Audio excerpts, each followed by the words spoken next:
ভাই চলে গেছে না ফেরার দেশে, আজকে কিন্তু 4 দিন হয়ে গেল।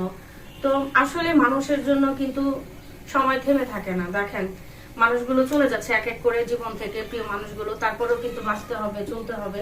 তো গতকাল রাতে বাসায় আসছি, গতকাল রাতে আসতে আসতে প্রায় 10টা বেজে গেছে। সেটাই বলতে চাচ্ছি যে আসলে প্রথম 4 দিন মানুষ যদি মানুষের কষ্ট এভাবে সারা জীবন বুকে নিয়ে থাকতো, তাহলে কিন্তু মানুষ বাঁচতে পারতো না। আল্লাহ তাআলারই একটা অশেষ রহমত যে মানুষকে আস্তে আস্তে ভুলে যায়। এটাই বাস্তব কথা, আর এটাই আমাদের স্বীকার করতে হবে। আল্লাহ তাআলা যেন ওনাকে জান্নাতুল ফেরদৌস নসিব করেন। সবাই আমার ভাইটার জন্য একটু দোয়া করবেন, আর তার বাচ্চাগুলোর জন্য সবাই একটু দোয়া করবেন। আল্লাহ যেন তাদেরকে ধৈর্য ধরার ক্ষমতা দেয়। আল্লাহ তাআলা যেন তাদেরকে মানুষের মতো মানুষ করে। হ্যাঁ, ভাইয়ের সাথে অনেক অনেক স্মৃতি মনে রয়ে গেছে, সেটাই কিছুক্ষণ পর পর নাড়া দেয়, সেটাই মনে পড়ে। তখন খুব কষ্ট লাগে যে ভাই আর আমাদের মাঝে কখনোই ফিরে আসবে না। তারপরেও বাঁচতে হবে, তারপরেও চলতে হবে।